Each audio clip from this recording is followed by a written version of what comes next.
உங்களுக்கு கோவக்காய் பிடிக்கும்னாலும் சரி, பிடிக்காதுனாலும் சரி, இந்த ரெசிபி நீங்கள் செஞ்சு பாருங்கள். அப்படியே அடிக்ட் ஆயிருவீங்க. ஏன்னா அவ்வளோ டேஸ்ட்டாக இருந்தது. நான் இந்த ஒரு யூடியூப் சேனலை பார்த்து தான் செஞ்சுருந்தேன். அவ்வளோ சூப்பராக இருந்தது. நானுமே யோசிச்சுட்டே தான் செஞ்சேன். இவ்வளோ சிம்பிளாக இருக்குது, டேஸ்ட்டாக இருக்குமா இருக்காதான்னு தெரியலையே அப்படின்னு சொல்லிட்டு. ஆனால் டேஸ்ட்டு பங்கமாக இருந்தது. கண்டிப்பாக ட்ரை பண்ணி பாருங்கள்.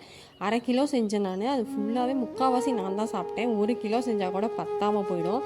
அந்தளவுக்கு டேஸ்ட்டாக இருந்தது. இப்போ ஒரு வடை சட்டியில் நான் சொல்கிற இன்க்ரீடியண்ட்லாம் ஆட் பண்ணிக்கோங்க. 2 ஸ்பூன் கடலைப்பருப்பு, 2 ஸ்பூன் உளுத்தம்பருப்பு, 2 ஸ்பூன் மல்லி, தேவையான அளவுக்கு வரமிளகாய், நீங்கள் ரெட் சில்லி கூட ஆட் பண்ணிக்கலாம். 1 ஸ்பூன் அளவுக்கு மிளகு, 1 ஸ்பூன் அளவுக்கு சீரகம், ஒரு 2 பத்தை தேங்காய் சின்ன சின்னதாக கட் பண்ணி போட்டு அரைச்சிக்கலாம். இது நல்லா பொன்னிறமாக வறுத்து எடுத்துக்கணும். இதில் ஆயில் போடாதீங்க. லோ ஃப்ளேமில் வச்சு நல்லா வாசம் வர அளவுக்கு வறுத்துக்கோங்க. நான் கருப்பு உளுந்து ஆட் பண்ணியிருக்கேன். கருப்பு உளுந்து பயங்கர டேஸ்ட்டு கொடுக்கும். ஸோ கண்டிப்பாக கருப்பு உளுந்து இருந்தால் ட்ரை பண்ணி பாருங்கள் இந்த ரெசிபியை. இன்னும் கொஞ்சம் நேரம் நல்லா நம்ம வறுத்து எடுத்துக்கலாம். இப்போ காயை ரவுண்டாக நான் கட் பண்ணி போகிறேன். உங்களுக்கு நீட்டமாக வேணும் அப்படின்னா நீங்கள் தாராளமாக நீட்டமாக கொஞ்சம் சைஸாக கட் பண்ணி போட்டுக்கலாம். நான் ரவுண்டாக தான் கட் பண்ணி போட்டிருக்கேன். இப்போ பாருங்கள், நம்ம காய் கட் பண்ண டைமில் நல்லா பொன்னிறமாக வதங்கி வந்துருச்சு. போதும், காயும் நம்ம கட் பண்ணி வச்சாச்சு. நான் இந்த சைஸில் ஆட் பண்ணியிருக்கேன்.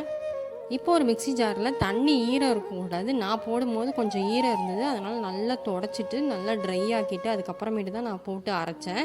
ஸோ நீங்கள் அரைக்கும் போது நல்லா ட்ரை பண்ணிடுங்க ஜாரை. சூப்பராக ஒரு கொஞ்சம் குறன்னு இருந்தால் போதும். அப்போ டேஸ்ட் இன்னும் சூப்பராக இருக்கும். ரொம்ப மையாக அரைச்சிடாதீங்க பவுடரை. நான் ஃபஸ்ட்டு அரைச்சி பார்த்தேன். இன்னும் கொஞ்சம் அரைக்கணும் அப்படின்ற மாதிரி இருந்தது. வாசம் பயங்கரமாக இருந்தது. ஸோ இதை நல்லா கொஞ்சம் அரைச்சி எடுத்துக்கலாம். இப்போ ஒரு வடை சட்டியில் நான் கடுகெண்ணெய் ஆட் பண்ணியிருக்கேன். நீங்களும் ஒரு தடவை கடுகெண்ணெய் வாங்கி யூஸ் பண்ணி பாருங்கள். அவ்வளோ டேஸ்ட்டாக இருக்கும் காய்க்கெலாம், பொரியலுக்கெல்லாம்.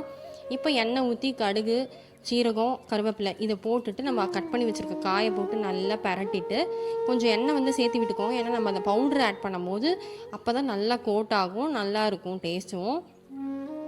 இப்போது இது கொஞ்சம் வதக்கினதுக்கப்புறமா கொஞ்சமாக மஞ்சத்தூள், உப்பு இதை மூடி போட்டு ஒரு 5 to 10 மினிட்ஸ் நல்லா வேக வச்சுக்கோங்க. இப்போ நான் ஒரு 4 ஸ்பூன்லேருந்து 5 ஸ்பூன் வரைக்கும் நான் ஆட் பண்ணிக்கிறேன். நான் ஒரு 4 ஸ்பூன் ஆட் பண்ணேன்.